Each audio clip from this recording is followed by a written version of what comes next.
아침 묵상 말씀은 창세기 2장 18절에서 25절까지의 말씀입니다. 여호와 하나님이 이르시되 사람이 혼자 사는 것이 좋지 아니하니 내가 그를 위하여 돕는 배필을 지으리라 하시니라.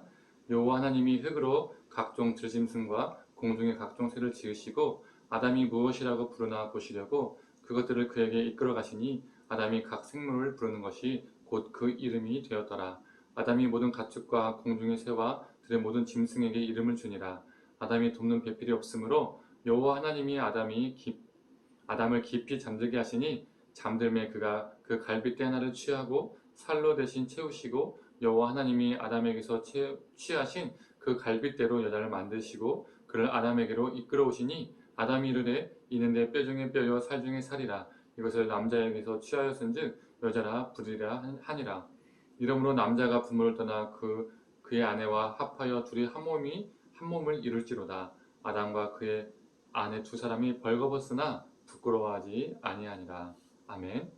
아침 묵상을 함께 하신 우리 모든 성도님들에게 하나님의 은혜가 있기를 간절히 소망합니다. 아담이 혼자 있는 것이 보기 좋지 않아서 하나님은 아담에게 돕는 배필, 즉 하와를 허락하십니다. 우리는 이 본문을 통해서 아내는 남편을 잘 도와야 한다라고 많이 듣곤 했죠.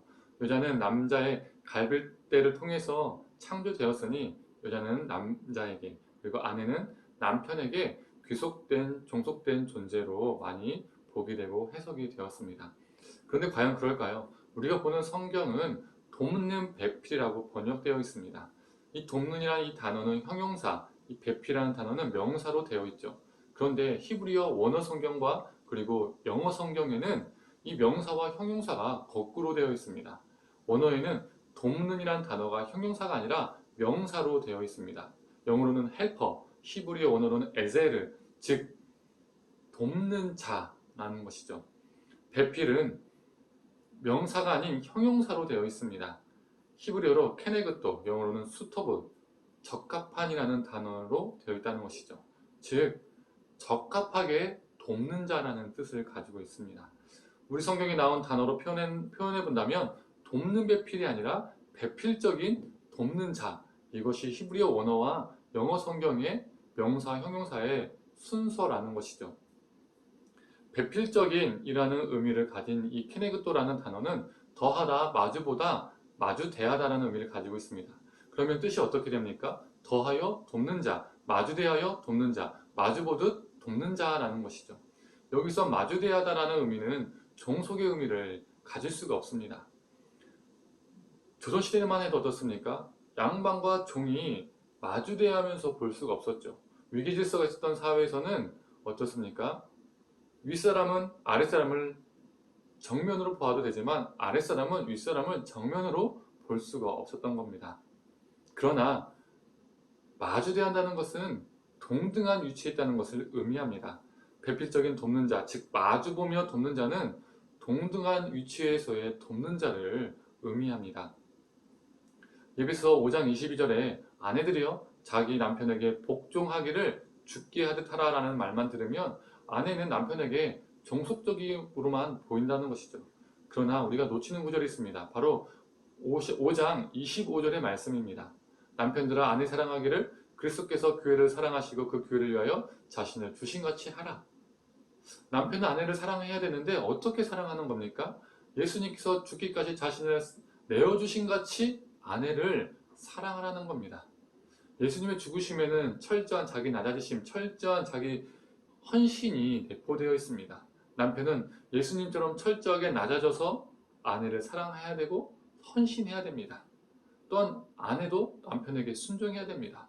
결국 서로를 향해서 낮아지고 헌신하고 서로를 향해서 순종하고 결국에는 동등하게 서로 섬기며 사랑하는 것이죠. 적합하게 돕는 자는 마주보며 돕는 자이고 마주보며 돕는 자는 동등한 위치에서의 돕는 자입니다. 우리가 지금까지 배워온 여성은 남편에게 종속되거나 무조건적인 순종하는 존재, 무조건적으로 돕는 존재가 되어야 한다라는 것과 전혀 다른 뜻이 되죠. 또한 마주하여 본다는 것은 내가 상대방과 반대편에 서 있는 것이 전제가 됩니다. 서로 반대편에 서 있을 때만 마주 볼 수 있는 것이죠. 그렇죠? 마주하다라는 의미를 지닌 이 영어 단어, 이 opposite이라는 단어는 마주하다 뿐만 아니라 반대하다라는 의미도 가지고 있습니다. 즉 마주하며 돕는다는 것은 반대하며 돕는다라는 의미를 내포하고 있다는 것이죠. 즉 서로 반대하며 돕는다라는 의미 속에는 인간의 존재는 너무 연약할 수밖에 없는 실수할 수밖에 없는 존재임을 전제하고 있습니다. 그래서 나의 배우자, 나의 남편, 나의 아내가 잘못된 길로 가고 있을 때 그걸 반대하며 돕는 자가 되어야 합니다. 이것이 진정한 배필적인 돕는 자라는 것이죠. 우리 남편, 우리 아내 무조건 우쭈쭈쭈쭈 이런 것이 아닙니다. 그건 성경이 말하는 돕는 배필이 아닙니다. 오히려 그것은 망치게 하는 것이죠. 부부관계와 그 가정을 망치는 것입니다. 또한 배필적인 이 케네그도라는 단어가 더하다라는 의미도 가지고 있다고 앞에서 언급했었지요. 부부는 서로의 부족함을 채워 더하여 돕는 자임을 기억해야 합니다. 잘못된 길로 갈 때에는 반대하며 돕지만 부족한 부분이 보일 때는 더하여 채워주는 존재입니다. 부족한 부분이 보일 때 그 부분을 깎아내리는 것이 아니라 그 부족한 부분이 보일 때에 인내하며 사랑으로 채워주는 것이죠. 내 것을 떼어내어서 배우자에게 더해주는 것입니다. 채워주는 것입니다. 그러라고 하나님이 남자와 여자를, 여자와 남자를 창조하시고 한 몸으로 만드신 것입니다. 하나님이 세상을 창조하시고 다 좋으셨는데 딱 하나 보기 좋지 않았던 것, 사람이 독초하고 있는 것이었습니다.